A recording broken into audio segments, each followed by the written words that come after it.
Hello friends. चलिए आज की क्लास शुरू करते हैं। ये हमारी बीपीओ मेंस एग्जाम के लिए कंप्यूटर की फोर्थ क्लास है। ठीक है। और इसमें हम थर्ड टॉपिक करेंगे जिसका नाम है सॉफ्टवेयर, क्योंकि हार्डवेयर वाले टॉपिक में आपकी दो पार्ट में आई थी वो क्लास जो हार्डवेयर की थी। इसके पहले हम पंचायती राज पूरा फिनिश कर चुके हैं। जिसको भी देखना है पंचायती राज की सारी क्लासेज वहाँ पे पड़ी हुई हैं वो देख सकता है। ठीक है।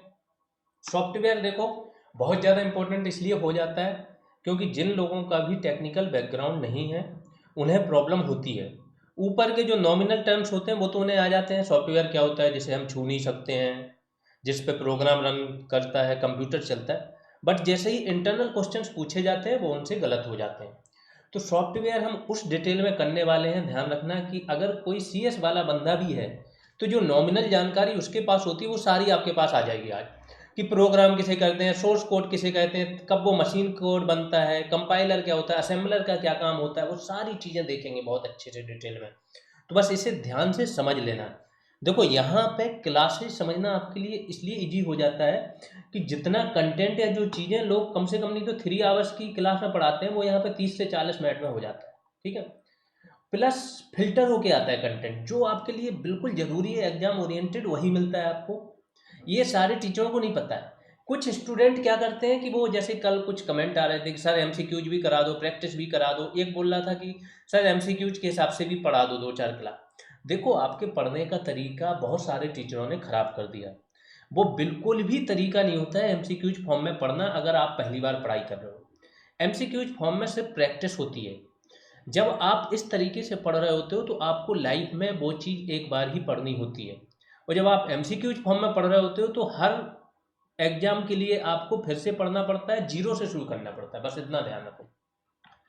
तो शुरुआत करते हैं। सॉफ्टवेयर देखते हैं क्या होता है।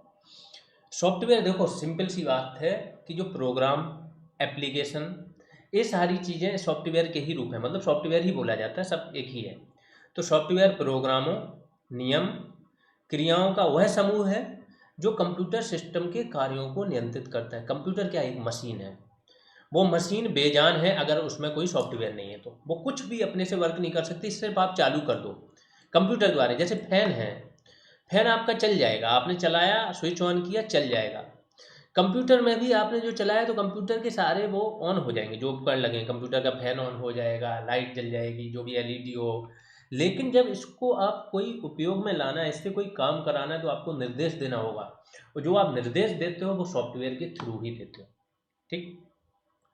कंप्यूटर के विभिन्न हार्डवेयर के बीच समन्वय स्थापित करता है। जो भी कंप्यूटर के सारे हार्डवेयर हैं उनके बीच में आपस में समन्वय स्थापित करता है। जैसे कैसे, जैसे आपको प्रिंट करना है तो ये क्या करेगा, आप यहाँ से कमांड दोगे, प्रिंटर अपने आप उस चीज़ को प्रिंट करके निकाल देगा। ये समन्वय है। सीपीयू पहले आपने कमांड दी, कमांड गई आपकी रजिस्टर में स्टोर हुई, रजिस्टर ने एक्टिव किया, फिर सीपीयू ने उसकी कैलकुलेशन की, हाँ कैसे क्या है, फिर उसने निर्देश दिया और इसके बाद प्रिंटर ने उस चीज़ को निकाल दिया। तो पूरा एक समन्वय। सपोज को प्रिंटर में कुछ गड़बड़ी है, सही से अटैच नहीं है, तो ये सीपीयू आपका मॉनिटर पर दर्शा देगा। तो सारे हार्डवेयर, सारी चीज़ें एक दूसरे की दिखा रहे हैं ताकि किसी विशेष कार्य को पूरा किया जा सके। ध्यान रखिए। अच्छा, आज दिल्ली में मौसम काफ़ी सुहाना हो गया। पिछले 10 से 15 डेज से बहुत ज़्यादा पॉल्यूशन था। AQI लेवल जो होता है ना, एयर क्वालिटी इंडेक्स, यहाँ पे 999 के पार चला गया। ये मैक्सिमम होता है। 300 प्लस मतलब सीवियर, एकदम समझो इंसान बीमार हो जाए बहुत गंभीर तरीके से, ये स्थिति होती है। और दिल्ली में ये नॉमिनल बना रहता है। कल बारिश हुई, बारिश से क्या होता है, PM2.5 जो होते हैं हवा में, PM10 होते हैं, कण होते हैं, बहुत छोटे छोटे कण होते हैं, पर्टिकुलर मैटर बोलते हैं। ये ज़मीन में बैठ जाते हैं बारिश से। अगर ये एयर में रह गए तो आपको पॉल्यूशन पैदा करेंगे। अब ये सर्दियों के दिन में ही क्यों पॉल्यूशन होता है, सर्दियों के दिनों में एक्चुअली एयर क्या होती है ना, एयर जब ठंडी होती है तो ज़मीन पे बैठ जाती है और जब गर्म होती है तो ऊपर उठ जाती है। इसी फिनोमेना से आपकी बारिश, मरुस्थल, हर चीज़ चलता है। ठीक है। तो जब एयर सर्दियों में ठंडी होती है, ज़मीन पे बैठी रहती है, तो जितना भी पॉल्यूशन है ज़मीन पे ही रहता है। कल लेकिन थोड़ा एयर क्वालिटी इंडेक्स 100 के अंडर में आया। एक हल्की सी करंट की जानकारी है। फिर चलते हैं। सॉफ्टवेयर क्या है, वह निर्देश है जो हार्डवेयर से निर्धारित कार्य कराने के लिए उसे दिए जाते हैं। सिंपल है। हार्डवेयर से कोई कार्य कराना है तो आप क्या करोगे, सॉफ्टवेयर को ही निर्देश दोगे। सॉफ्टवेयर हार्डवेयर को यह बताता है कि उसे क्या करना है, कब करना है और कैसे करना है। बिल्कुल। तो हर चीज़ में देखो ऐसे ही चलने वाले हैं, एक हेडिंग और उसके नीचे 3 से 4 पॉइंट, इजी फॉर्म में। फिर आगे चलते हैं। अच्छा, साउंड का आप बताना, आप लोग कुछ स्टूडेंट ने थोड़ा साउंड बोला था, साउंड थोड़ा सा कर्कश टाइप का लग रहा था उनको, अभी बताना, हमने चेंज करने की कोशिश की है, कैसा है। सॉफ्टवेयर कंप्यूटर का वह भाग है जिसे हम छू नहीं सकते। अगर हार्डवेयर इंजन है तो सॉफ्टवेयर क्या है, ईंधन है। तो इंजन जो कहते हो रखा रहेगा, अगर उसमें ईंधन नहीं है तो सेम चीज़ है। साधारणता ये इंपॉर्टेंट है, प्रोग्राम, एप्लीकेशन या सॉफ्टवेयर एक ही चीज़ को इंगित करते हैं, बस इनके हर चीज़ के अलग अलग प्रकार हो जाते हैं, जैसे यूटिलिटी सॉफ्टवेयर हो गया, सिस्टम सॉफ्टवेयर हो गया, आगे चल के सारी चीज़ें जानेंगे। अब सॉफ्टवेयर को मुख्यतः 3 भागों में बांटा जा सकता है, तो ध्यान रखना, यहाँ से क्वेश्चन आता है। पहला है सिस्टम सॉफ्टवेयर, दूसरा एप्लीकेशन और तीसरा यूटिलिटी सॉफ्टवेयर। तीनों प्रकार याद रखना, तीनों के बारे में काफ़ी डिटेल में आगे चलेंगे। यहाँ पे एक माइंड मैप बनाने के लिए ये दे दी हमने पिक्चर, इसको देख लो और अपने उस पर नोट कर लेना। सॉफ्टवेयर, उसके 3 प्रकार, सिस्टम सॉफ्टवेयर, एप्लीकेशन सॉफ्टवेयर और यूटिलिटी सॉफ्टवेयर, ठीक है। सिस्टम सॉफ्टवेयर के फिर से 2 प्रकार हैं, ऑपरेटिंग सिस्टम और लैंग्वेज ट्रांसलेटर। इसके बाद एप्लीकेशन सॉफ्टवेयर के कौन कौन से प्रकार हैं, इसके सीधे उदाहरण है। एप्लीकेशन सॉफ्टवेयर जो एप्लीकेशन को रन करता है, तो word processor, spreadsheet, database, accounting, page maker, Corel Draw. Spreadsheet आपके इसमें है टॉपिक, अलग से एक टॉपिक है, ठीक है। वर्ड प्रोसेसिंग अलग से टॉपिक है, वर्ड प्रोसेसिंग के तत्व, ठीक। डेटाबेस, अकाउंटिंग भी थोड़ा बहुत करा देंगे। तो ये सारे अलग से टॉपिक हैं जो इसमें आपकी समझ बन जाएगी, वहाँ पे बड़े छोटे छोटे टॉपिक हैं ये। इसके बाद 1-2 और बड़े टॉपिक हैं, फिर बड़े छोटे छोटे टॉपिक हैं, हो सकता है एक क्लास में 3 से 4 टॉपिक्स आ गए आपके। तो कंप्यूटर आपका ठीक ठाक स्पीड से बढ़ रहा है, अब खत्म होने में ज़्यादा समय लगेगा नहीं, ठीक है। अब आते हैं यूटिलिटी सॉफ्टवेयर। यूटिलिटी सॉफ्टवेयर वो होते हैं जो आपके कार्य को आसान बना देते हैं, ठीक है। एंटीवायरस, बैकअप, प्रोग्राम या फाइल मैनेजर वगैरह, ये सारी चीज़ें काफ़ी डिटेल में देखने वाले हैं। ऑपरेटिंग सिस्टम के उदाहरण देख लो, Windows, Unix, Linux, Mac OS. इसके बाद लैंग्वेज ट्रांसलेटर के उदाहरण, कंपाइलर, असेंबलर, इंटरप्रेटर। तो ये इसके उदाहरण है, ये इसके उदाहरण है, ये इसके हैं और ये इसके हैं, और सारी चीज़ें उदाहरण के समेत हम पढ़ने वाले हैं 1 बाय 1 करके डिटेल। अब आते हैं फिर से टॉपिक पे, सॉफ्टवेयर, सिस्टम सॉफ्टवेयर जान लेते हैं क्या होता है। प्रोग्रामों का वह समूह जो कंप्यूटर सिस्टम के मूलभूत कार्यों को संपन्न करने तथा उन्हें कार्य के लायक बनाए रखने के लिए तैयार किया जाता है। जो पूरा कंप्यूटर सिस्टम है ना, ध्यान रखो, सब में बड़ा माइनर सा अंतर है सारे सॉफ्टवेयर में। तो सिस्टम सॉफ्टवेयर क्या है, सिस्टम आगे लगाया ना, इसी से ही सिस्टम रन करता है। ये मूलभूत है, जैसे आप हैं तो आपकी मूलभूत ज़रूरतें क्या है, सबसे पहले खाना, पानी, एयर, कपड़ा, मकान। सेम इसका ये मूलभूत ज़रूरत है क्या, सिस्टम सॉफ्टवेयर। अगर ये नहीं होगा तो कंप्यूटर ऑन ही नहीं होगा। जैसे ही आप ऑन करते हो तो विंडोज खुल जाता है ना, ये सिस्टम सॉफ्टवेयर। अगर विंडोज नहीं होगा तो क्या ऑन होगा, सिर्फ लाइट जलती हुई दिखेगी। उन्हें कार्य के लायक, जो भी आपका कंप्यूटर कार्य करता है यहाँ पे, वो सारी चीज़ें कौन बनाता है, इसको पहले सिस्टम सॉफ्टवेयर। बाकी चीज़ें जो रन करती हैं ना, सिस्टम सॉफ्टवेयर के अंदर रन करती हैं। अगर सिस्टम सॉफ्टवेयर के हिसाब से ही बाकी प्रोग्रामों को बनाया जाता है, और जो सॉफ्टवेयर के प्रकार हैं, यह कंप्यूटर तथा उपयोगकर्ता के बीच मध्यस्थ का कार्य करता है। दैट मीन्स आप जो निर्देश देते हो वो सबसे पहले कहाँ जाते हैं, सिस्टम सॉफ्टवेयर में। सिस्टम सॉफ्टवेयर फिर इसको कंप्यूटर को निर्देश देता है, कंप्यूटर उस हिसाब से कार्य करता है। सिस्टम सॉफ्टवेयर के बिना कंप्यूटर एक बेजान मशीन ही रह जाता है। तो कोई भी चीज़ समझनी, अगर ऐसे नहीं समझ में आती है तो उसके उदाहरण के थ्रू समझ लिया करो। सिस्टम सॉफ्टवेयर एक तरफ तो कंप्यूटर हार्डवेयर से जुड़ा होता है और दूसरी तरफ किससे जुड़ा होता है, एप्लीकेशन सॉफ्टवेयर से। तो जो मैंने बताया कि एप्लीकेशन जो सॉफ्टवेयर होते हैं वो रन ही करते हैं सिस्टम सॉफ्टवेयर के अंदर, ठीक है। तो एक तरफ एप्लीकेशन सॉफ्टवेयर से जुड़े होते हैं, दूसरी तरफ कंप्यूटर हार्डवेयर से, तो दोनों को ये क्या करते हैं, मैनेज करते हैं। सिस्टम सॉफ्टवेयर एप्लीकेशन सॉफ्टवेयर के लिए पृष्ठभूमि भी तैयार करता है। और यूटिलिटी सॉफ्टवेयर भी जो होते हैं आपके, यूटिलिटी सॉफ्टवेयर ये भी क्या होता है, ये सिस्टम सॉफ्टवेयर के अंदर रन करते हैं, सिस्टम सॉफ्टवेयर का ही एक पार्ट हो जाते हैं यूटिलिटी सॉफ्टवेयर। आगे चल के देखेंगे। सिस्टम सॉफ्टवेयर के प्रमुख कार्य देख लेते हैं। विभिन्न हार्डवेयर संसाधनों का नियंत्रण करना, उनमें समन्वय बनाए रखना, महत्तम उपयोग सुनिश्चित करना, उसका जो उपयोग है उसको महत्तम सुनिश्चित करना। एप्लीकेशन सॉफ्टवेयर के लिए पृष्ठभूमि तैयार करना, अगर एप्लीकेशन आपको रन कराना है तो उसके लिए पृष्ठभूमि तैयार करना।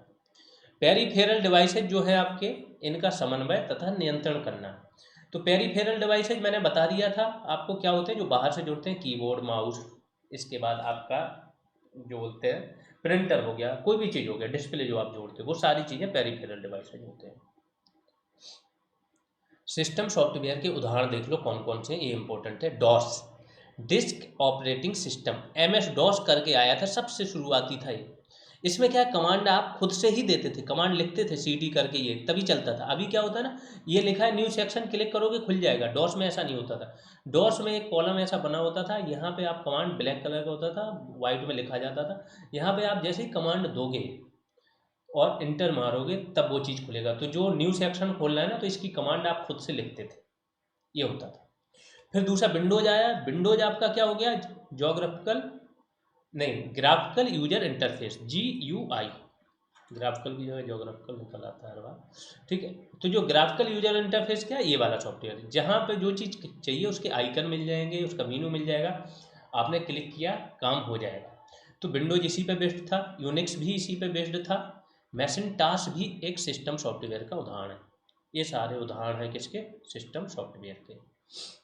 आगे चलते हैं। सिस्टम सॉफ्टवेयर को अब फिर से दो भागों में बांटा गया है। एक है ऑपरेटिंग सिस्टम सॉफ्टवेयर, दूसरा है लैंग्वेज ट्रांसलेटर सॉफ्टवेयर। लैंग्वेज क्या होती है, हल्का सा समझ लो। कंप्यूटर होता है ना, वो मशीनी भाषा समझता है। बाइनरी भाषा, जो बाइनरी डिजिट में लिखी जाती है, वो होती है मशीनी भाषा। जीरो या वन या ऑन या ऑफ को समझता है, ठीक है। अब आप जो लिखोगे तो इसमें बाइनरी भाषा में प्रोग्राम लिखना आपके लिए बहुत टफ है, नेक्स्ट टू इम्पॉसिबल हो जाता है। जो शुरुआती लोग थे उनको ही समझो ये सारी चीज़ों में पारंगतता हासिल थी। तो अब आपको प्रोग्राम लिखना है, तो आप क्या चाहोगे कि जो आपकी भाषा है ना, उसी के आसपास कोई भाषा हो। थोड़े बहुत चीज़ें चेंज हो जाती हैं, जैसे स्टैक, HD, फिर आपने नीचे कर दिया रन द प्रोग्राम। तो रन द प्रोग्राम क्या है, आपकी भाषा है, केवल आगे कुछ लगा दिया, कॉमा वगैरह लगा दिया, ये होती है हाई लेवल लैंग्वेज। इसमें मैक्सिमम चीज़ें आपकी भाषा में ही लिखी जाती हैं, कुछ आगे उसके जो कॉमा होते हैं, सिंबल्स होते हैं, कमांड होती है, वो देनी पड़ती है। तो इस भाषा में प्रोग्राम लिखना होता है आपको। तो क्या होता है, जब आप उच्च स्तरीय भाषा में प्रोग्राम लिखते हो, इसको कंप्यूटर नहीं समझता है, तो इसको आप ट्रांसलेट करते हो मशीनी भाषा में, किससे, लैंग्वेज ट्रांसलेटर सॉफ्टवेयर से। इससे जब ट्रांसलेट हो जाता है तब इसको सिस्टम समझता है और फिर उस हिसाब से काम करता है, तो इसीलिए इसकी ज़रूरत पड़ती है। आगे चलते हैं, ऑपरेटिंग सिस्टम जान लेते हैं क्या होता है। एक बात ध्यान रखना कि जो यहाँ पे करा दिया जाएगा, चाहे आपका पंचायती राज हो, अभी तो चीज़ें समझो 50% हुई हैं। अब कंटेंट बहुत ज़्यादा नहीं मिलेगा, लेकिन जो प्रोग्राम चल रहा है आपका रिवीजन प्रोग्राम, जैसे ही समय जितना मिलता जाएगा उतना ही ये पारंगतता हासिल हो जाएगी। जिसमें टॉपिक वाइज MCQs, दिन में आप रिवाइज करो, शाम में टॉपिक वाइज MCQs होंगे ये। इसके बाद आगे चल के टास्क वगैरह वाला कंटेंट ज़्यादा मिलेगा, क्योंकि जैसे ही थोड़ा कंप्यूटर फिनिश होने पे आएगा, थोड़ा सा लोड कम होगा, फिर बहुत सारी चीज़ें नहीं चलेंगी। ये सारी चीज़ें पेड बैच में चल रही हैं ऑलरेडी। तो जिसको भी पेड बैच ज्वाइन करना है, उसकी डिटेल किसी भी वीडियो का आप कमेंट सेक्शन खोलोगे तो पिंड कमेंट होता है, या फिर वीडियो के लास्ट में बताया जाता है, इस वीडियो में ही बताया जाएगा, ठीक है। तो ये क्या है, ऑपरेटिंग सिस्टम प्रोग्रामों का वह समूह है जो कंप्यूटर सिस्टम तथा उसके विभिन्न संसाधनों के कार्यों को नियंत्रित करता है। हार्डवेयर, एप्लीकेशन सॉफ्टवेयर तथा उपयोगकर्ता के बीच संबंध स्थापित करता है। तो जो एप्लीकेशन सॉफ्टवेयर है आपका, वो सेकेंडरी सॉफ्टवेयर होता है। वो आपका सबसे पहले तो सिस्टम चाहिए, सिस्टम सॉफ्टवेयर। अब सिस्टम सॉफ्टवेयर में कौन सा वाला है, या तो चाहिए आपको ऑपरेटिंग सिस्टम या लैंग्वेज ट्रांसलेटर। तो ऑपरेटिंग सिस्टम मैन होता है, आधारभूत, जिसकी बात हो रही कि जब आप ओपन करते हो चीज़ें चलने लगती हैं, वो ऑपरेटिंग सिस्टम होता है, उसी पे चलता है ना। एंड्रॉयड जैसे मोबाइल है तो एंड्रॉयड ऑपरेटिंग सिस्टम, उसी पे सारा काम हो रहा है। ये क्या करता है, एप्लीकेशन सॉफ्टवेयर हार्डवेयर और उपयोगकर्ता के बीच संबंध स्थापित करता है। आगे चलते हैं, यह विभिन्न एप्लीकेशन प्रोग्राम के बीच समन्वय भी स्थापित करता है। बहुत सारे एप्लीकेशन एक साथ रन कर रहे हैं, जैसे यहीं पे अभी ये सारे हैं, नीचे खुले हुए हैं, क्रोम खुला हुआ है, टेलीग्राम खुला हुआ है, फाइल मैनेजर खुला है, तो ये क्या है, इनके बीच में समन्वय भी स्थापित कर रहा है। ऑपरेटिंग सिस्टम के बिना हार्डवेयर किसी एप्लीकेशन प्रोग्राम को क्रियान्वित नहीं कर सकता है। अगर आपका ऑपरेटिंग सिस्टम नहीं है तो उस पर कोई एप्लीकेशन आप नहीं चला सकते हो। अधिकांश ऑपरेटिंग सिस्टम, ये समझ बनाने के लिए इतने दिए हैं, आपको ये सारे पॉइंट याद नहीं करने, पढ़ के केवल समझ बना लेने हैं, ठीक है। अधिकांश ऑपरेटिंग सिस्टम के साथ कुछ एप्लीकेशन सॉफ्टवेयर जैसे video player, web browser, calculator आदि पहले से बने होते हैं। ऑपरेटिंग सिस्टम के मुख्य कार्य जान लेते हैं क्या क्या होते हैं। वही है नॉर्मल से जो आपके मेन कार्य होते हैं वही मैक्सिमम जगह रिपीट होते हैं। जो सिस्टम सॉफ्टवेयर के कार्य थे वही ऑपरेटिंग सिस्टम के कार्य हो जाएंगे। कंप्यूटर चालू किए जाने पर सॉफ्टवेयर को, जब कंप्यूटर चालू होता है तो जो सॉफ्टवेयर होता है उसको द्वितीयक मेमोरी से लेकर प्राथमिक मेमोरी में डालना, ये काम किसका होता है? ऑपरेटिंग सिस्टम का। तथा कुछ मूलभूत क्रियाएं स्वतः प्रारंभ करना। दूसरा, हार्डवेयर और उपयोगकर्ता के बीच संबंध स्थापित करना। जो ओएस होता है ऑपरेटिंग सिस्टम, आप यहाँ पे बैठे हो, कंप्यूटर आपका ये है, ठीक है, आप यहाँ पे बैठे हो, अब आप किसके थ्रू रन कर रहे हो? आप कमांड दोगे ऑपरेटिंग सिस्टम के थ्रू। तो जो कंप्यूटर है और जो उपयोगकर्ता आप हो, आपके बीच में संबंध कौन स्थापित कर रहा है? Operating system. हार्डवेयर संसाधनों का नियंत्रण तथा बेहतर उपयोग सुनिश्चित करना। मेमोरी और फाइल प्रबंधन करना। मेमोरी और स्टोरेज डिस्क के बीच डेटा का आदान प्रदान करना। हार्डवेयर तथा सॉफ्टवेयर से संबंधित कंप्यूटर के विभिन्न दोषों को इंगित करना। कंप्यूटर ऐसी मशीन है जो अब उसके अंदर कोई एरर आए तो खुद ही बता देता है, ये भी बता देता है हेल्प में कि कैसे दूर करें, ट्रबल शूट भी आ जाता है। कंप्यूटर सॉफ्टवेयर तथा डेटा को अवैध प्रयोग से सुरक्षित रखना और इसकी चेतावनी देना, ये सारे काम। जैसे अभी एप्पल का था, एप्पल का मैक जो आईफोन में होता है iOS, ठीक है, तो इसमें क्या हुआ था, अभी जो विपक्ष के नेता थे सारे, महुआ मोइत्रा हो गई, अब तो इनकी सदस्यता जाने वाली, खैर राहुल गांधी थे और सबके, इनके एप्पल मोबाइल पे एक संदेश आया था कि जो गवर्नमेंट स्टेट स्पॉन्सर्ड जो हैकर्स हैं वो आपके मोबाइल को हैक करने की कोशिश कर रहे हैं। वो चाहे फर्जी भी आया हो बट उन्होंने उनको वार्न किया था, उसके पीछे कुछ ना कुछ तो था। अब आते हैं कुछ प्रमुख ऑपरेटिंग सिस्टम के उदाहरण हैं, तो उदाहरण देख लो, यहाँ से पूछा जाता है क्वेश्चन।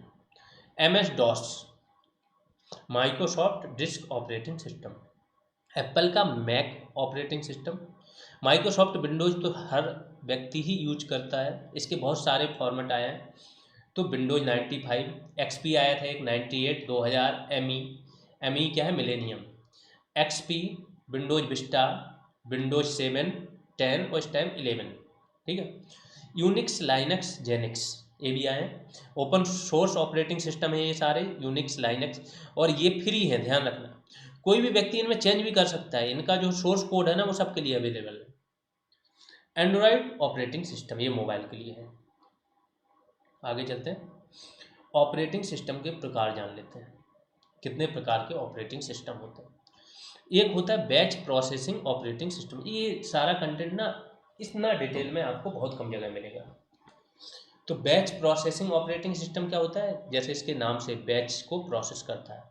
इसमें एक ही प्रकार के कार्यों को एक बैच के रूप में संगठित कर दिया जाता है और संगठित करने के बाद समूह में इनको सारे कार्यों को क्रियान्वित किया जाता है जब कार्य सारे एक प्रकार के हों। इसके लिए बैच मॉनिटर सॉफ्टवेयर का प्रयोग किया जाता है। परिणाम प्राप्त करने में समय अधिक लगता है। मध्यवर्ती परिणामों पर उपयोगकर्ता का कोई नियंत्रण नहीं होता है, तो जो अंतिम परिणाम है उसी पे आपका नियंत्रण होगा, उसको प्राप्त करने में समय लगता है।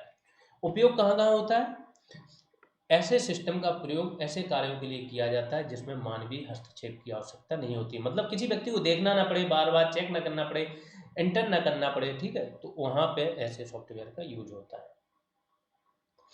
जैसे कहाँ? सांख्यिकीय विश्लेषण, स्टैटिस्टिकल एनालिसिस जहाँ पे होता है, बिल को प्रिंट करना होता है जहाँ पे, या पेरोल बनाना होता है, इन सब जगह पे।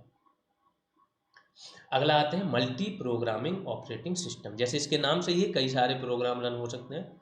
इस प्रकार के ऑपरेटिंग सिस्टम में एक साथ कई कार्यों को संपादित किया जा सकता है।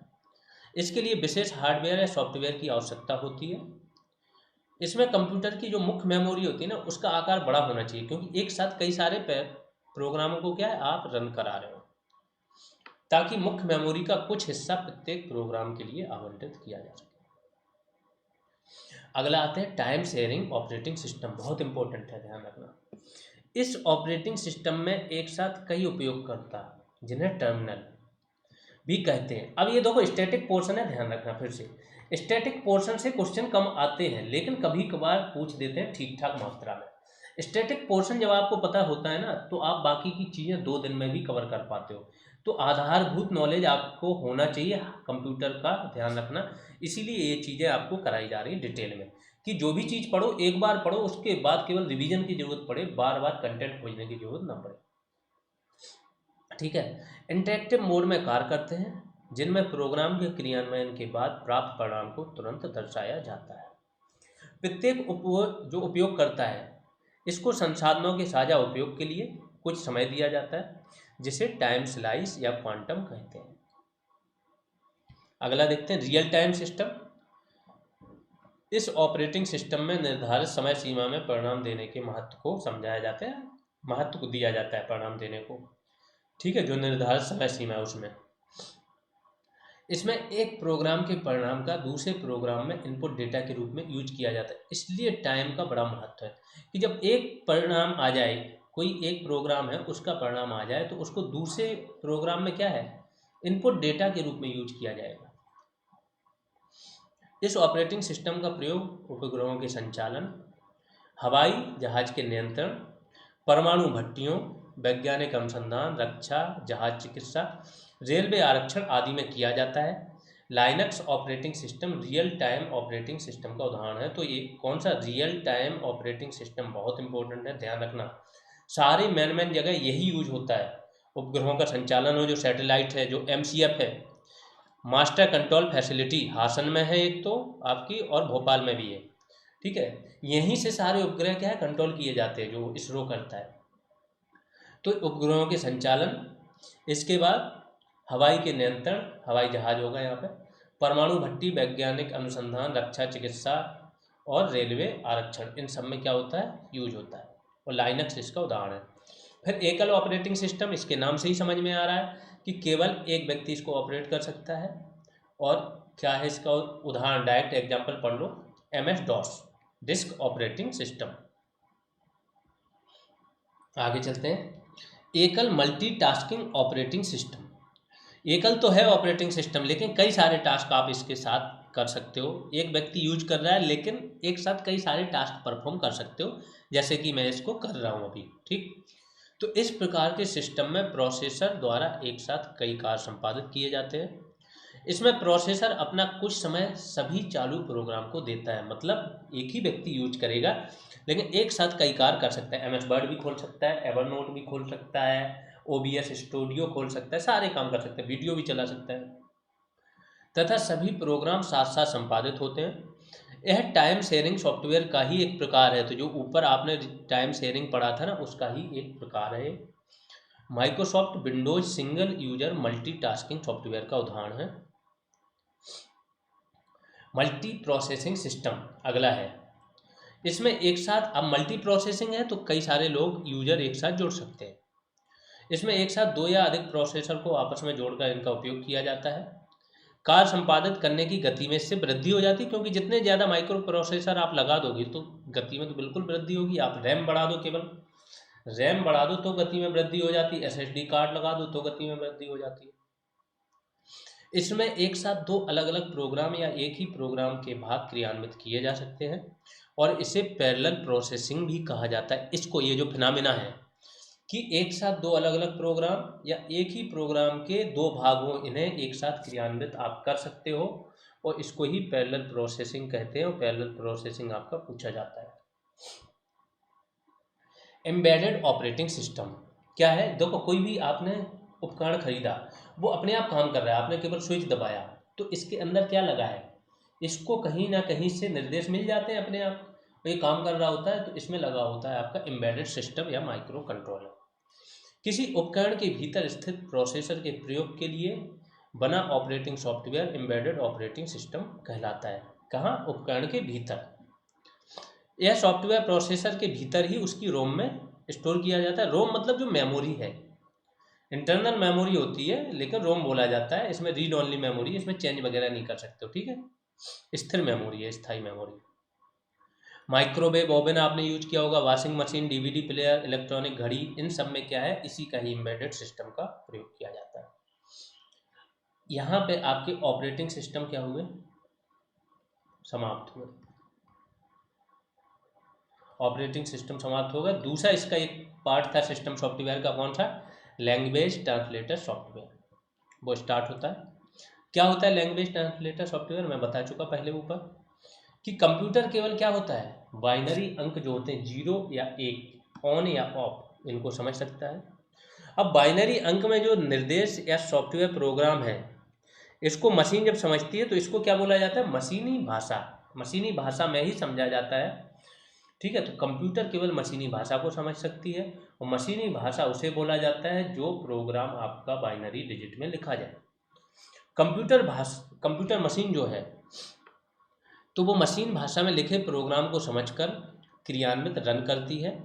परंतु मशीन भाषा में प्रोग्राम या सॉफ्टवेयर तैयार करना बहुत कठिन काम होता है, जो मैं बता चुका आपको।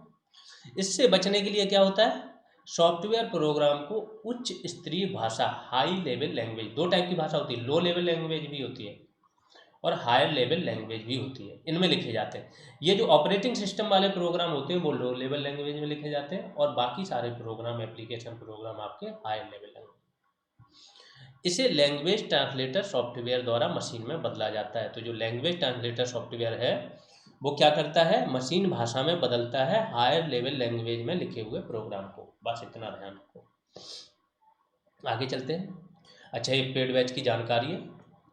पेड बैच जो भी ज्वाइन करना चाह रहे हैं, अगर आपको ज्वाइन करना है तो जल्द से जल्द ज्वाइन कर सकते हो। यहाँ पे बहुत सारी चीज़ें चलती हैं। देखो, चीज़ें अपनी जगह है, एक माहौल ही अगर आपको एटमॉस्फेयर मिल जाए और उस एटमॉस्फेयर से आपकी 2 दिन एक्स्ट्रा पढ़ाई हो जाए, आपके 3 से 4 नंबर बढ़ जाए, तो ये बर्थ होता है, क्योंकि ये जॉब का मैटर है। ये आखिरी स्टेज है आपका, क्या है, मेंस है। तो जो लोग भी थोड़े नॉन सीरियस होते हैं, कंपेयर करते हैं, स्टूडेंट आज का व्यवसायी बन गया है, वो सोचता है यूट्यूब पे फ्री में मिल ही रहा है सर, फिर एक्स्ट्रा क्या मिल रहा है, ये वो। आपको समझ में नहीं आ रहा है कि आपके लिए चीज़ें क्या दी जा रही है। अगर आप उस लेवल तक पहुंच गए कि कट ऑफ 75 जा रहा हो, आप 72 तक पहुंच गए, तो कोई फायदा नहीं हो रहा है ना। आप 80 जा रहे हो तो आप पहले से श्योर हो। जैसे हमारे बंदरोगा बैच के मैक्सिमम स्टूडेंट श्योर हैं कि उनका हो जाएगा। वो श्योरिटी आपको एक एक नंबर बाद में बढ़ानी होती है। उसके लिए आपको ये व्यावसायिकता वाली जो मामला है ना, उससे बाहर निकलना, बहुत मौका मिलेगा आगे चल के, ठीक है। तो यहाँ पे आपको सारी पीडीएफ मिल जाएंगी, टॉपिक वाइज एमसीक्यूज मिल जाएंगे, रिवीजन प्रोग्राम के साथ। दिन में रिवीजन करो, शाम में टेस्ट करो। टास्क वगैरह मिल जाएंगे, वैल्यू एडिशन क्लासेज मिल जाएंगी, रेगुलर आपकी ग्रुप कॉल होती रहती, और भी जो चेंज आने होते हैं वो सारे होते हैं। जो आपके एग्जाम के लिए जरूरी होगा वो सारे कार्यक्रम चलाए जाएंगे। बैच फीस 299 है। अगर आपको ज्वाइन करना है तो इस नंबर पर पेमेंट करना होगा, और ये नेम चेक कर लेना। जब आप पेमेंट कर दो तो स्क्रीनशॉट इन दोनों में से किसी पे भी भेज देना, थोड़ा वेट कर लेना, 5-10 मिनट, आपको जोड़ लिया जाएगा। कोई क्वेरी होती है तो इस नंबर पे कांटेक्ट कर सकते हो। आगे चलते हैं। लैंग्वेज ट्रांसलेटर सॉफ्टवेयर को लैंग्वेज प्रोसेसर भी कहते हैं, ये ध्यान रखना। अब उच्च स्तरीय भाषा जान लेते हैं क्या है, क्योंकि इसकी बात हुई कि उच्च स्तरीय भाषा से मशीनी भाषा में बदलना है, तो आपको पता तो होना चाहिए कि उच्च स्तरीय भाषा क्या है। यह भाषा आम बोलचाल की भाषा के करीब होती है। जैसा मैंने बताया कि अगर आपको लिखना है कि ओपन द प्रोग्राम या ओपन द फाइल, ठीक है, तो ये तो सिंपल है, आम बोलचाल की भाषा है अंग्रेजी में, कि फाइल ओपन करो।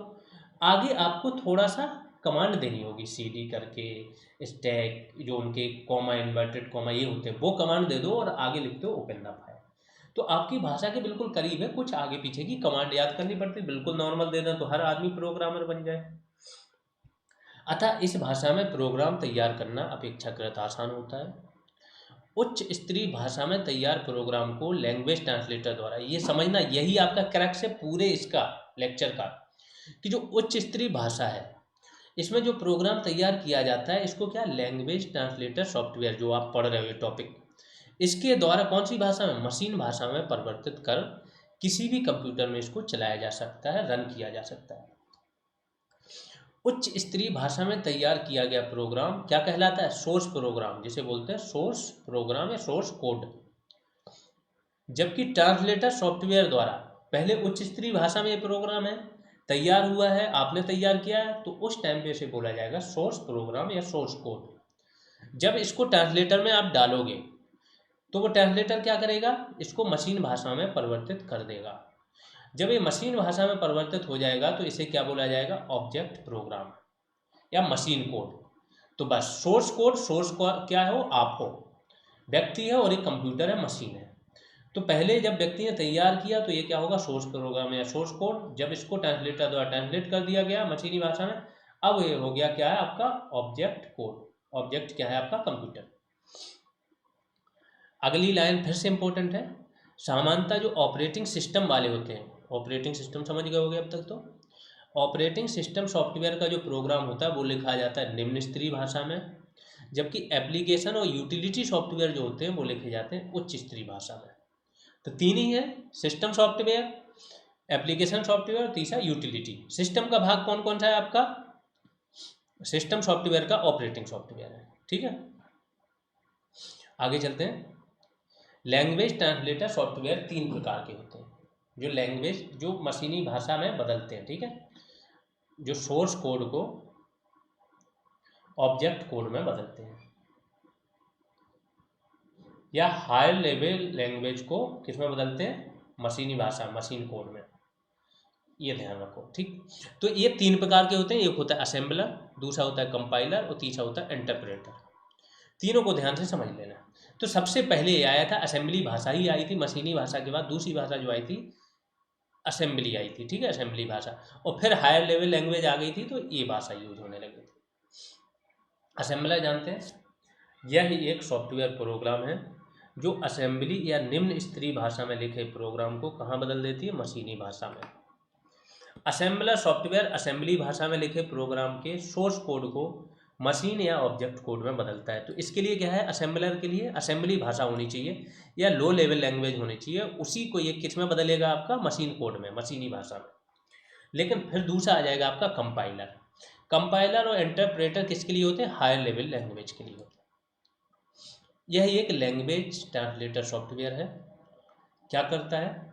जो उच्च स्तरीय भाषा में तैयार किए गए प्रोग्राम को मशीनी भाषा में, ऑब्जेक्ट कोड, मशीन कोड में बदलता है। जो आपकी भाषा होती है वो होती है सोर्स कोड। उच्च स्तरीय भाषा में लिखे हुए प्रोग्राम को क्या बोलते हैं? Source code. तो कंपाइलर जो मैंने बोला, कंपाइलर आपका क्या है? हाई लेवल लैंग्वेज को बदलता है मशीनी भाषा में। कंपाइलर पूरे प्रोग्राम को एक ही बार में अनुवादित करता है। बहुत इंपॉर्टेंट है। कंपाइलर और इंटरप्रेटर में आगे चल के यही अंतर होगा कि कंपाइलर क्या करेगा? एक बार में ही पूरे प्रोग्राम को अनुवादित करेगा, प्रोग्राम की सभी गलतियों को, सारी एरर्स जो हैं उनके लाइन क्रम में एक साथ सूचित करेगा, जबकि इंटरप्रेटर में लाइन बाय लाइन होता है, इसमें पूरा प्रोग्राम एक साथ होता है। जब सभी गलतियां दूर हो जाती हैं तो प्रोग्राम संपादित हो जाता है। प्रत्येक उच्च स्तरीय भाषा, जितनी भी उच्च स्तरीय भाषा, C++, जावा, पाइथन, ठीक है, इनके लिए अलग कंपाइलर सॉफ्टवेयर होता है। सबका अपना एक कंपाइलर सॉफ्टवेयर अलग होता है। कंपाइलर पूरे सोर्स प्रोग्राम या सोर्स कोड को ऑब्जेक्ट प्रोग्राम या कोड में बदलकर उसे मेमोरी में स्टोर कर देता है। तो एक साथ पूरे प्रोग्राम को बदल देता है। अब आते हैं इंटरप्रेटर पे। ये क्या होता है? कंपाइलर की तरह इंटरप्रेटर भी एक लैंग्वेज ट्रांसलेटर सॉफ्टवेयर है, इसमें तो कोई शक नहीं होना चाहिए। इंटरप्रेटर सॉफ्टवेयर क्या होता है? उच्च स्तरीय, ये भी हायर लेवल लैंग्वेज के लिए है। तो उच्च स्तरीय भाषा में तैयार किए गए प्रोग्राम को मशीनी भाषा में परिवर्तित कर उसे क्रियान्वित करता है। इंटरप्रेटर उच्च स्तरीय भाषा में तैयार किए गए प्रोग्राम के प्रत्येक लाइन को, देखो ये लाइन बाय लाइन करता है, वो पूरे प्रोग्राम को एक साथ कर देता है, एक एक कर लाइन बाय लाइन मशीन भाषा में परिवर्तित करता है। यहीं से क्वेश्चन पूछा जाता है। यदि इस लाइन के क्रियान्वयन में कोई गलती हो तो उसे उसी समय ये क्या इंगित कर देता है, तथा संशोधन के बाद ही क्या अगली लाइन को मशीन भाषा में परिवर्तित करता है। तो जब एक लाइन करेक्ट हो जाए ना, तभी अगली लाइन को ये लिखेगा, तो थोड़ा इजी हो जाता है, क्योंकि आपको पता होता है कि यहाँ पे एरर हो रही है, आप आगे तभी बढ़ोगे जब वो एरर दूर हो जाएगी। आगे चलते हैं। कंपाइलर और इंटरप्रेटर में अंतर भी बताए दे रहे हैं। ये एक साथ पूरे प्रोग्राम को परिवर्तित करता है, बताया है आपको अभी, और ये एक एक लाइन को अनुवादित करता है। पूरे प्रोग्राम को मशीन भाषा में परिवर्तित कर सभी गलतियां भी एक साथ बताता है, और ये लाइन बाय लाइन परिवर्तित भी करेगा और गलतियां भी लाइन बाय लाइन बढ़ाएगा, उसके बाद ही आगे बढ़ेगा। ये क्या करता है? कंपाइलर प्रोग्राम को मशीन भाषा में परिवर्तित करता है, उसे क्रियान्वित नहीं करता है, केवल मेमोरी में स्टोर कर देता है परिवर्तित करके। लेकिन ये क्या करता है? मशीन भाषा में परिवर्तित कर उसको क्रियान्वित भी, रन भी करा देता है। कंपाइलर का आउटपुट मशीन भाषा का ऑब्जेक्ट कोड होता है, ठीक है, इसका जो आउटपुट होता है। इंटरप्रेटर का आउटपुट सॉफ्टवेयर क्रियान्वयन का परिणाम होता है। जो सॉफ्टवेयर क्रियान्वयन होता है उसका परिणाम होता है फिर इंटरप्रेटर जो आउटपुट देता है। इसमें एक बार अनुवाद हो जाने के बाद प्रोग्राम को क्रियान्वित करने के लिए कंपाइलर सॉफ्टवेयर की ज़रूरत नहीं होती है, ठीक है। एक बार ये क्या हो गया? रन हो गया, इसके बाद क्या है, इस सॉफ्टवेयर की जरूरत नहीं पड़ेगी, ये आपके उसमें इंस्टॉल हो गया। इसमें प्रोग्राम को क्रियान्वित करने के लिए सॉफ्टवेयर को प्रत्येक बार इंटरप्रेटर से होकर गुजरना पड़ता है, अतः हर बार इंटरप्रेटर सॉफ्टवेयर की जरूरत पड़ती है। तो किस सॉफ्टवेयर की जरूरत, कंपाइलर सॉफ्टवेयर की यहाँ जरूरत नहीं होती, हर बार कंपाइल नहीं करना पड़ता फाइल को, लेकिन यहाँ पे हर बार इंटरप्रेट करना पड़ता है। आगे चलते हैं, कुछ लोकप्रिय ऑपरेटिंग सिस्टम देख लेते हैं।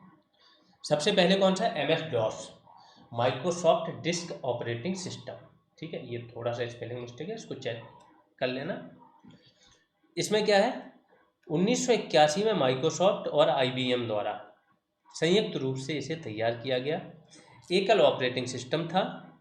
यह कमांड प्रॉम्प्ट पर आधारित ऑपरेटिंग सिस्टम है, मतलब आपको कमांड खुद ही लिखनी है, हर चीज़ की क्लिक करना है तो क्लिक नहीं होता है, कमांड कर देनी पड़ेगी, एंटर होता है। चूँकि इसमें कमांड को कंप्यूटर पर टाइप करना पड़ता है, अतः उपयोगकर्ता को कमांड और उसका सिंटैक्स याद रखना पड़ता है।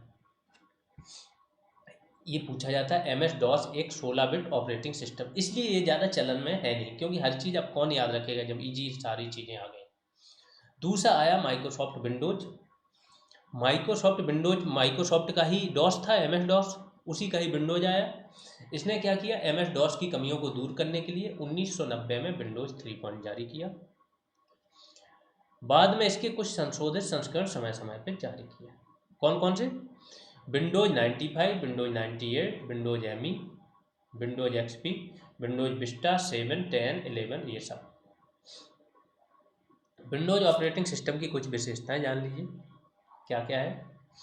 यह ग्राफिकल यूजर इंटरफेस पर आधारित है। अब आजकल ग्राफिकल यूजर इंटरफेस जो है ना, मैं इतनी बार बता चुका, अब तो आपको याद हो गया होगा कि ग्राफिकल यूजर इंटरफेस में क्या होता है, सारी चीज़ के मीनू होते हैं, आइकन होते हैं, अतः इसे सीखना और इस पर कार्य करना आसान है। इसमें चित्र, ग्राफ, अक्षर के कार्य किए जा सकते हैं। विंडोज पर आधारित सभी प्रोग्राम की कार्य पद्धति लगभग समान होती है। विंडोज पे जितने भी प्रोग्राम हैं, जैसे आप देख लो वर्ड की देख लो, पावर पॉइंट की देख लो, तो मैक्सिमम शॉर्टकट की, मैक्सिमम जो चीज़ है ना आपको समान ही लगेगी, तो आप क्या कर पाओगे, आराम से एक प्रोग्राम को सीखा, दूसरे थोड़ा बहुत इंप्रूवमेंट किया, वो भी सीख जाते हो। ठीक, इससे एक प्रोग्राम का ज्ञान दूसरे प्रोग्राम में उपयोगी होता है। यह मल्टीटास्किंग एकल ऑपरेटिंग सिस्टम, मतलब एक व्यक्ति ऑपरेट कर सकता है लेकिन एक साथ कई कार्य कर सकता है वो। इसमें एक साथ कई कार्यक्रमों को चलाया जा सकता है, उस पर कार्य किया जा सकता है। अब माइक्रोसॉफ्ट विंडोज NT एक आया था आपका ऑपरेटिंग सिस्टम, इसके बारे में जान लेते हैं। यह कंप्यूटर नेटवर्क में प्रयोग के लिए बनाया गया बहु उपयोगकर्ता। अब उसमें क्या था, माइक्रोसॉफ्ट विंडोज में केवल एकल उपयोगकर्ता थे, इसमें एक साथ कई यूजर जुड़ सकते हैं, तथा टाइम शेयरिंग ऑपरेटिंग सिस्टम है। टाइम शेयरिंग तो विंडोज भी है आपका। इस तरह के ऑपरेटिंग सिस्टम को नेटवर्क ऑपरेटिंग सिस्टम कहा जाता है, क्योंकि बहुत सारे यूजर हैं, तो यूजर मिलके क्या नोड बनते हैं, अलग अलग नोड बनते हैं तो नेटवर्क बनता है। ठीक है, तो ये क्या बोला जाता है इसको, नेटवर्क ऑपरेटिंग सिस्टम। यह विंडोज की तरह ग्राफिकल यूजर इंटरफेस का प्रयोग करता है। इसमें नेटवर्क, संचार तथा डेटा सुरक्षा की अनेक विशेषताएं पाई जाती हैं। यूनिक्स देख लेते हैं। यह एक बहु उपयोग करता है, इसमें भी कई सारे यूजर जुड़ सकते हैं एक साथ, टाइम शेयरिंग ऑपरेटिंग सिस्टम है। इसका विकास कब हुआ था, 1970 में। पूछा जाता है, यूनिक्स के बारे में क्वेश्चन आते रहते हैं। बेल लेबोरेटरीज बहुत बड़ी लेबोरेटरीज है, इस मामले में बहुत आगे है, इसने बहुत सारी चीज़ें सर्च करके दी हैं, रिसर्च करके, कि केन थॉम्सन और डेनिस रिची 2 व्यक्ति थे, इनके द्वारा इसका निर्माण किया गया, विकास किया गया। यह नेटवर्क तथा संचार के लिए बनाया गया पहला सॉफ्टवेयर था। इसके बाद Unix high level language, C भाषा में लिखा गया पहला ऑपरेटिंग सिस्टम सॉफ्टवेयर है। इसका प्रयोग मुख्यतः वेब सर्वर के लिए किया जाता है। तो यहाँ से फिर से बनता है कि C भाषा या हायर लेवल लैंग्वेज में लिखा गया पहला ऑपरेटिंग सिस्टम कौन सा था, यूनिक्स। अगला है Linux. Linux operating system personal computer के लिए बनाया गया, जो आप PC यूज करते हो उसके लिए बनाया गया, पहली चीज़। दूसरा क्या है, multi user, multitasking, multi processing software है। बहुत सारे यूजर एक साथ जुड़ सकते हैं, बहुत सारे टास्क, अभी एक यूजर 3 टास्क कर रहा है तो यहाँ से फिर 3 ले लो, तो मल्टी यूजर, मल्टीटास्किंग और मल्टी प्रोसेसिंग सॉफ्टवेयर है। यह मुफ्त में उपलब्ध ओपन सोर्स ऑपरेटिंग सिस्टम है। सिंपल सी भाषा है कि विंडोज जब आपके कंप्यूटर में आता है तो विंडोज उससे पैसा लेता है, जो कंप्यूटर बनाता है अच्छा खासा पैसा लेता है। लेकिन ये वाला मुफ्त में है, ओपन सोर्स है। दैट मीन्स कोई भी व्यक्ति इसका सोर्स कोड दे सकता है, उसमें चेंज भी कर सकता है, जिसका विकास नेटवर्क के प्रयोग के लिए किया गया। आप चेंज ऐसे नहीं कर सकते कि आपने यहाँ से कर दिया वहाँ पे चेंज हो गया। जब आप जरूरी चेंज करोगे, जो उसमें फिट बैठ रहा है वही चेंज होता है। फिर आते हैं लाइनक्स। लाइनक्स ऑपरेटिंग सिस्टम का विकास लिनस टोरवाल्ड्स इन्होंने किया, इन्हीं के नाम पे इसका लाइनक्स नाम पड़ा। 1992 में किया था। यह मुफ्त में उपलब्ध एक ओपन सोर्स सॉफ्टवेयर है। लाइनक्स का सोर्स कोड सबके लिए खुला है, जिसमें किसी भी प्रोग्रामर द्वारा सुधार किया जा सकता है, और ये 32 बिट है। ठीक है, MS DOS 16 बिट था, ये 32 बिट ऑपरेटिंग सिस्टम है। एप्लीकेशन सॉफ्टवेयर देख लेते हैं हम। ठीक है, अभी तक हमने क्या देख रहे थे, सिस्टम सॉफ्टवेयर। सिस्टम सॉफ्टवेयर में फिर क्या देखा था हमने, इसके दो पार्ट थे। एक था आपका ऑपरेटिंग सिस्टम और दूसरा था language translator, LT। Operating system के सारे प्रकार देख लिए, किस किस टाइप के होते हैं, क्या होते हैं, और लैंग्वेज ट्रांसलेटर सारे देख लिए, और मूलभूत ऑपरेटिंग सिस्टम के उदाहरण भी देख लिए कौन कौन से मार्केट में चल रहे हैं। अब दूसरे टाइप का जो सॉफ्टवेयर है सिस्टम के अलावा, दूसरा है एप्लीकेशन सॉफ्टवेयर। एप्लीकेशन सॉफ्टवेयर देखते हैं क्या होता है। यह प्रोग्रामों का समूह है जो किसी विशिष्ट कार्य के लिए तैयार किए जाते हैं। तो कई सारे प्रोग्रामों का एक प्रकार से समूह है। एप्लीकेशन सॉफ्टवेयर का विकास किसी विशेष ऑपरेटिंग सिस्टम को ध्यान में रखकर किया जाता है। तो ये ध्यान रखना, जो पहले बोला था कि ऑपरेटिंग सिस्टम जो है आपका, उसी के ऊपर ही रन करते हैं आपके एप्लीकेशन सॉफ्टवेयर या एप्लीकेशन प्रोग्राम। तो अगर इनको बनाना है तो आप ये देखोगे कि ये विंडोज के लिए बना रहे हो आप कि लाइनक्स के लिए बना रहे हो, तभी आप प्रोग्राम बना पाओगे application software. Application software operating system द्वारा तैयार किए गए पृष्ठभूमि पर ही कार्य करते हैं। उपयोगिता के आधार पर एप्लीकेशन सॉफ्टवेयर को दो भागों में बांटा जाता है। पहला, विशेषीकृत एप्लीकेशन सॉफ्टवेयर, कस्टमाइज्ड, किसी विशेष कार्य के लिए बनाया गया। यह उपयोगकर्ता की विशेष आवश्यकताओं को ध्यान में रखकर बनाया जाता है, किसी और के लिए इसकी उपयोगिता नहीं होती है। उदाहरण के लिए रेलवे में जो आरक्षण है, तो कोई और क्या करेगा जब आपको आरक्षण, रेलवे का सर्वर होगा और रेलवे के एम्प्लॉय ही काम कर पाएंगे। वायुयान नियंत्रण के लिए जो होता है ATS, air traffic, ATC, air traffic controller जो होता है। मौसम विश्लेषण के लिए भुवन करके है एक ऐप, वहाँ पे देखोगे आप, मौसम विज्ञान संगठन की अपनी ऐप है। इसके लिए तैयार सॉफ्टवेयर, सफ़र वगैरह है, ये क्यू है, ये सब चीज़ें भी हैं। फिर सामान्य एप्लीकेशन सॉफ्टवेयर। सामान्य तो नॉर्मल पता है, हर व्यक्ति यूज कर सकता है। इसके उदाहरण देख लो direct, Microsoft Office, web browser, media player, CAD, computer aided design, computer aided manufacturing आदि सामान्य एप्लीकेशन सॉफ्टवेयर के उदाहरण हैं। सामान्य एप्लीकेशन सॉफ्टवेयर के कुछ उदाहरण देख लेते हैं। पहला है वर्ड प्रोसेसिंग सॉफ्टवेयर, ये अलग से कराएंगे। वर्ड प्रोसेसिंग जो है ना आपके, MS वर्ड देख लेंगे, एक्सेल देख लेंगे, पावर पॉइंट देख लेंगे, अलग से काफ़ी डिटेल में कराएंगे। अभी तो केवल एक मोटा आइडिया ले लो। यह सॉफ्टवेयर कंप्यूटर द्वारा टेस्ट दस्तावेज में क्या आता है, पत्र, रिपोर्ट, पुस्तकें आदि को तैयार करने, उनमें संशोधन करने, क्योंकि वर्ड की बात हो रही तो वर्ड आना चाहिए, सीधी बातें हैं, उसके रूप और आकार में परिवर्तन करने, व्याकरण या स्पेलिंग को चेक करने, प्रिंट करने के लिए प्रयोग होते हैं। ये सारा काम होता है वर्ड प्रोसेसिंग सॉफ्टवेयर। दूसरा, स्प्रेडशीट अलग से एक टॉपिक है आपका, तो यहाँ से समझ बना लो इसमें पढ़ना क्या है। यह मुख्यतः सांख्यिकीय डेटा को टेबल अर्थात रो और कॉलम में वर्गीकृत तो विश्लेषित करता है। यहाँ पे आपका एक्सेल भी आ जाएगा। ठीक है, इसमें ग्राफ और चार्ट बनाने की सुविधा भी रहती है। इसका प्रयोग मुख्यतः बैंकों और व्यापारिक प्रतिष्ठानों में किया जाता है। अब कुछ अलग से जानकारी, Microsoft office Windows operating system पर आधारित एक पैकेज सॉफ्टवेयर है। पैकेज सॉफ्टवेयर क्या होता है, बहुत सारे सॉफ्टवेयरों का एक समूह होता है। जैसे MS ऑफिस है, इसमें कौन कौन से सॉफ्टवेयर होते हैं।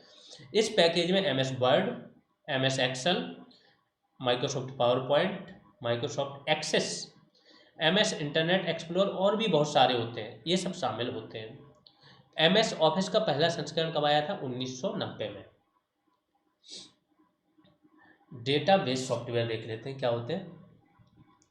इसका प्रयोग डेटा को स्टोर करने, उसमें संशोधन करने, उसका वर्गीकरण करने के लिए किया जाता है। जैसा उसका नाम है वैसे ही डेटाबेस बनाए रखने के लिए, है ना। अगला है प्रेजेंटेशन सॉफ्टवेयर। इस सॉफ्टवेयर द्वारा सम्मेलन, अब प्रेजेंटेशन होगा तो क्या होगा? पावर पॉइंट आ गया यहाँ पे। सम्मेलन, बैठक, गोष्ठी आदि में सूचनाओं का प्रस्तुतिकरण किया जाता है। फिर अकाउंटिंग पैकेज या अकाउंटिंग सॉफ्टवेयर, इसके द्वारा विभिन्न वित्तीय लेखांकन, व्यापारिक लेन देन तथा सामान प्रबंधन को सरल बनाया जाता है। टैली आपको पता होगा, बहुत यूज में होता है। भारत में बना एक लोकप्रिय अकाउंटिंग सॉफ्टवेयर है।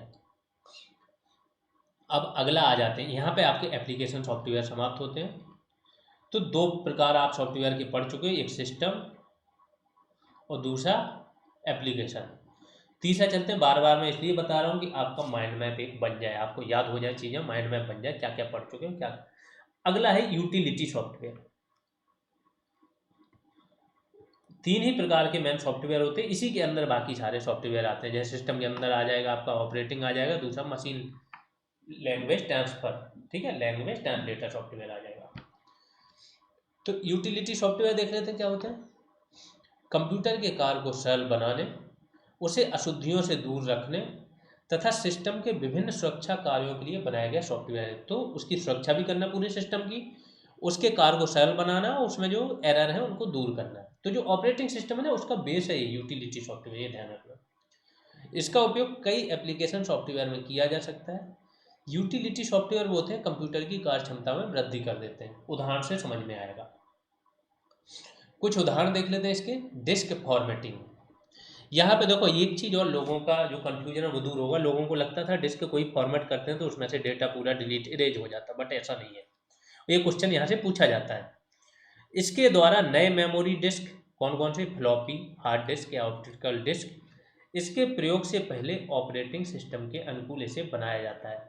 जब आप नई कोई डिस्क का प्रयोग करोगे तो इसे क्या है, जो ऑपरेटिंग सिस्टम में आप इसका प्रयोग करोगे उसके अनुकूल बनाया जाएगा। इसमें स्टोरेज डिवाइस के सभी सेक्टर, जितने भी सेक्टर होते हैं जिनमें डेटा स्टोरेज होता है, उनकी जांच होगी। फॉर्मेटिंग द्वारा डिस्क को दो या अधिक भागों में भी बांटा जा सकता है, जिसे डिस्क पार्टीशन कहते हैं। अगला देखो जो इम्पोर्टेंट है वो है, फॉर्मेटिंग के दौरान डिस्क पर पहले से मौजूद डेटा को मिटाया नहीं जाता है।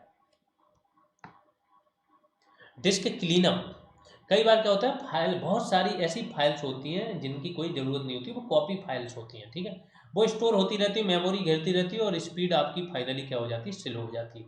तो इसी के लिए आप क्या करते हो, डिस्क क्लीनअप। जिसको भी करना है वो क्या करे, डिस्क पे जाए, राइट क्लिक करे, ऑप्शन आएगा डिस्क क्लीनअप का, और आप इरेज कर सकते हो वो फाइलें, उनसे कोई लॉस नहीं होता। इसके द्वारा मेमोरी डिस्क की अशुद्धियाँ तथा अनावश्यक प्रोग्राम या डेटा हटाकर उसकी क्षमता में वृद्धि की जा सकती है।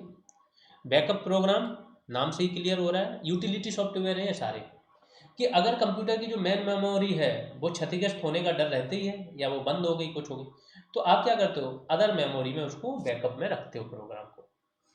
कंप्यूटर में लगे मेमोरी डिस्क के क्षतिग्रस्त हो जाने पर डेटा नष्ट होने का डर बना रहता है। इससे बचने के लिए डेटा कंप्यूटर के अलग किसी मेमोरी डिस्क या ऑफलाइन मेमोरी डिस्क में संग्रहित रखा जाता है। इसे बैकअप यूटिलिटी प्रोग्राम कहते हैं। एंटीवायरस यूटिलिटी, कंप्यूटर में कोई वायरस आ जाता है तो एंटीवायरस सॉफ्टवेयर होते हैं। वायरस को निष्क्रिय करने के लिए तैयार किए गए सॉफ्टवेयर प्रोग्राम को क्या, एंटीवायरस यूटिलिटी प्रोग्राम कहा जाता है। अब सॉफ्टवेयर पैकेज जान लेते हैं क्या होता है।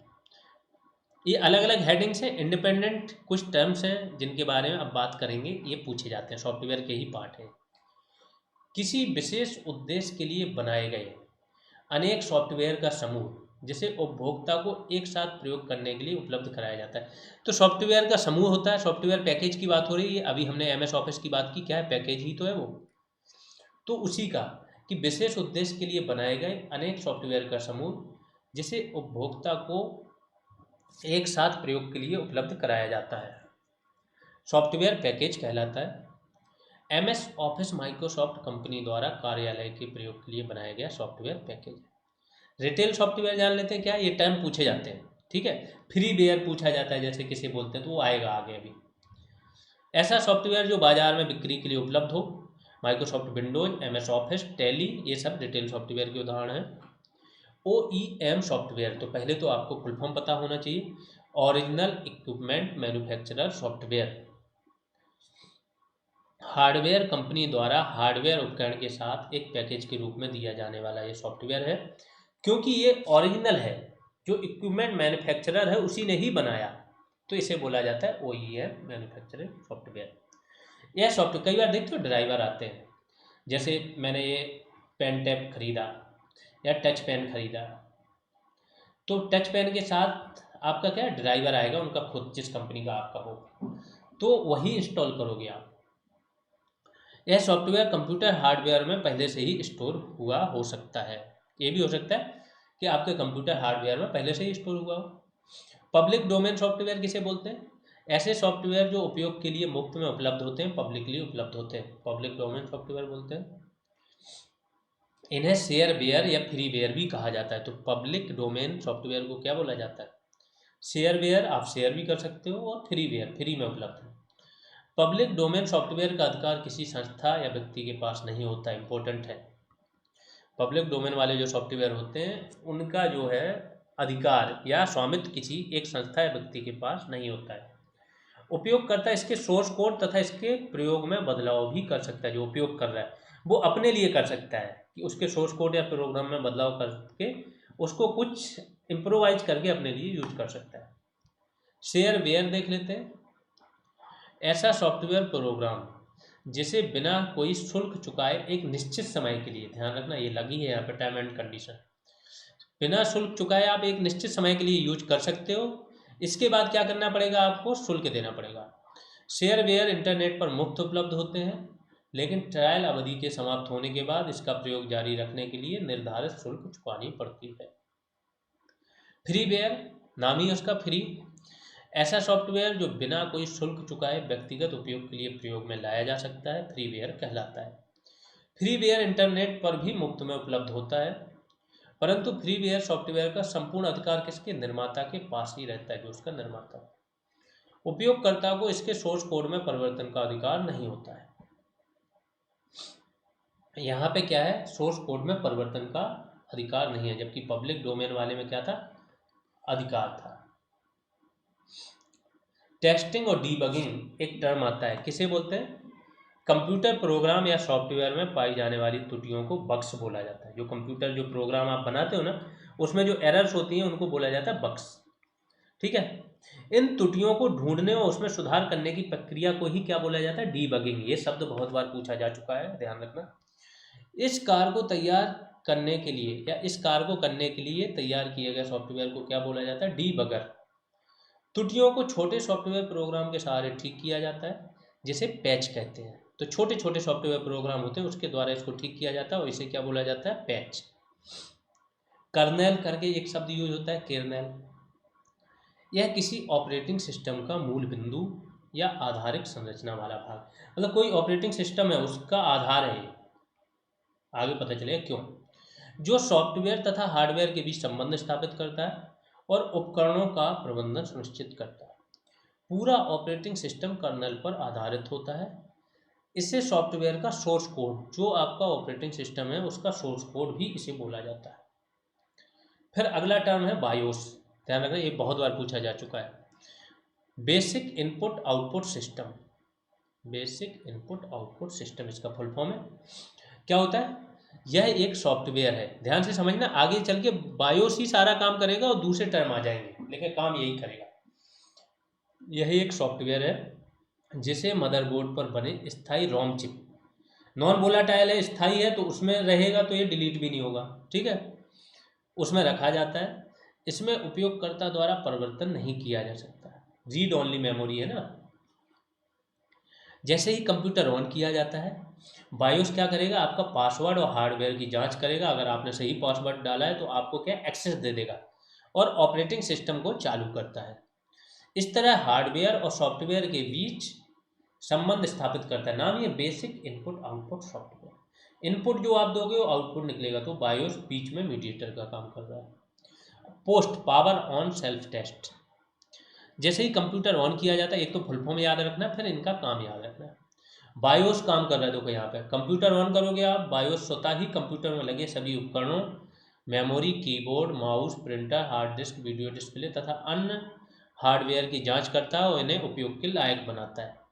इसे पोस्ट कहा जाता है। जब इनको उपयोग के लायक बना देगा तो इसको क्या बोला जाएगा? Power on self test. इस दौरान हार्डवेयर में कुछ गड़बड़ी पाए जाने पर उसे स्क्रीन पे ये दर्शाया जाएगा कि यहाँ पे प्रॉब्लम है। अगला टर्म है बूटिंग। कंप्यूटर ऑन किए जाने पर बायोस स्वतः ही ऑपरेटिंग सिस्टम की पहचान कर लेता है, उसे द्वितीयक मेमोरी से प्राथमिक या मुख्य मेमोरी में डाल देता है और सॉफ्टवेयर को उपयोग के लायक बनाता है। ठीक है, इसे बूटिंग या बूट स्ट्रैप भी कहा जाता है। तो क्या होता है, जैसे कंप्यूटर आप ऑन करते हो तो बायोस पहचान लेगा कि ऑपरेटिंग सिस्टम ये है, यहाँ पे पड़ा हुआ है, तो अगर वो द्वितीयक मेमोरी है तो उसको मुख्य मेमोरी में दे आएगा और उसका प्रयोग शुरू कर देगा। तो बायोस का ये काम होता है और इसी को बोला जाता है बूट स्ट्रैप। फिर डिवाइस ड्राइवर, इसका नाम सुना होगा। क्या होता है? कंप्यूटर में किसी भी हार्डवेयर को सॉफ्टवेयर द्वारा निर्देशित नियंत्रित किया जाता है, ये तो अब तक पता चल ही गया। किसी विशेष, अब कोई डिवाइस ड्राइवर क्या होता है, अभी तो मैंने बताया कि कोई विशेष हार्डवेयर आप लेके आए तो उसको चलाने के लिए क्या आपको ड्राइवर्स चाहिए, नहीं तो वो चलेगा ही नहीं। जो कहते मैंने, जैसे ये हमारे पास पेन टैब है, पेन टैब को चलाने के लिए इसका खुद का ड्राइवर होगा, वो ड्राइवर इंस्टॉल किए तभी हम इस पेन टैब को कंट्रोल कर पा रहे हैं। किसी विशेष हार्डवेयर को निर्देशित नियंत्रित करने तथा उपयोग के लायक बनाने के लिए प्रयुक्त सॉफ्टवेयर उस हार्डवेयर का क्या है? डिवाइस ड्राइवर कहलाता है। जैसे आपने सीडी प्लेयर लाए तो सीडी प्लेयर को चलाने के लिए आपको क्या चाहिए? डिवाइस ड्राइवर चाहिए। कंप्यूटर के साथ बाहर से जोड़े जा सकने वाले किसी भी उपकरण जैसे keyboard, mouse, printer, scanner, web camera आदि का प्रयोग करने के लिए कंप्यूटर में उस उपकरण का डिवाइस ड्राइवर सॉफ्टवेयर डालना ही पड़ता है। अगला टर्म है यूजर इंटरफेस। कंप्यूटर द्वारा उपयोगकर्ता के बीच अंतर संबंध स्थापित करने की व्यवस्था क्या कहलाती है? User interface. यूजर मतलब उपयोगकर्ता, इंटरफेस मतलब आपका इंटरफेस। इसके जरिए उपयोगकर्ता कंप्यूटर को आवश्यक निर्देश देता है और कंप्यूटर उन निर्देशों का पालन कर परिणाम प्रदर्शित करता है। तो इसके जरिए क्या है, जो निर्देश देना है उपयोगकर्ता को वो देगा और इसी के जरिए ही कंप्यूटर उन निर्देशों का पालन करेगा और परिणाम देगा। यूजर इंटरफेस के दो प्रकार होते हैं। एक होता है कमांड लाइन इंटरफेस। इसमें क्या होता है, आपके पास कोई विकल्प, मेनू या आइकन नहीं होता है, आपको सीधी कमांड लिखनी पड़ती है, सिंटैक्स उसका याद रखना पड़ता है और फिर जब आप एंटर करते हो तो वो चीज़ खुलती है। जैसे मैंने बताया MS DOS में यही होता था, है ना। तो इसमें कंप्यूटर को लिखित कमांड टाइप का निर्देश दिया जाता है अतः उपयोगकर्ता तथा विभिन्न कमांड याद रखने की ज़रूरत होती है। डॉस जैसे disc operating system command line interface पर आधारित होता था। लेकिन अगला जो इम्पोर्टेंट है, जो सब लोग यूज कर रहे हैं, वो यही है, ग्राफिकल यूजर इंटरफेस, GUI। इसमें क्या है, ग्राफिकल यूजर इंटरफेस में कंप्यूटर ऑपरेटिंग सिस्टम द्वारा विभिन्न कमांड को, जो कमांड होती है ना वो पहले से ही वहाँ पे प्रोग्राम की हुई है, बस वो आपको आइकन के रूप में दिख रही है, उनके अंदर कमांड बनी है। जैसे फाइल वाला मेनू आपने खोला ना, फाइल अपने आप में एक कमांड है, उसके नीचे आ जाओ, ओपन, सेव, कॉपी, प्रिंट, ये सारे मेनू अपने आप में कमांड है जो बना के रख दी गई। अब आपको काम कितना रह गया, इस पर क्लिक करने का। पहले कमांड वाले इंटरफेस में क्या होता था, हर चीज़ की कमांड आप खुद लिखते थे। उपयोगकर्ता को विभिन्न कमांड याद रखने की ज़रूरत नहीं होती है। उपयोगकर्ता क्या करता है, कंप्यूटर स्क्रीन पर आइकन, मेनूज या विंडोज के माध्यम से प्रदर्शित कमांड को कीबोर्ड या माउस द्वारा क्लिक कर उस कमांड को क्रियान्वित करवा सकता है। इस तरह ग्राफिकल यूजर इंटरफेस कंप्यूटर के उपयोग को आसान बनाता है। ये सारी चीज़ें जो आइकन वगैरह दिखते हैं वही क्या है, ग्राफिकल यूजर इंटरफेस। विंडोज तथा लाइनक्स ये दोनों जो हैं आपके ऑपरेटिंग सिस्टम, वो graphical user interface operating system के उदाहरण। अब तो सारे वही आ गए जो आप कर रहे हो, एंड्रॉयड यूज कर रहे हो वो भी वही है। एक ही प्रोग्राम में बार बार प्रयोग में, बस ये आखिरी है आपका नोट करके, कि जब एक ही प्रोग्राम में बार बार प्रयोग में आने वाले छोटे छोटे प्रोग्राम को क्या बोला जाता है, सब रूटीन प्रोग्राम कहा जाता है। यहाँ पे आपका सॉफ्टवेयर खत्म हो गया।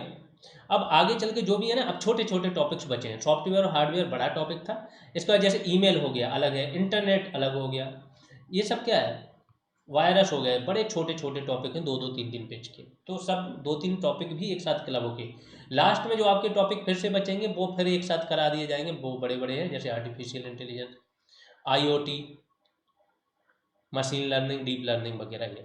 ये जानकारी पहले दी जा चुकी है, फिर से देख सकते हो अगर देखना है तो। पेड बैच कैसे ज्वाइन करना और क्या क्या मिलेगा ये आपको मिल जाएगा। बाकी जिन लोगों को सही लग रहा है वो लाइक करते रहें, शेयर करते रहें, अपने आसपास के जो फ्रेंड वगैरह हैं उनको बताते रहें जो भी BPO की तैयारी कर रहा है।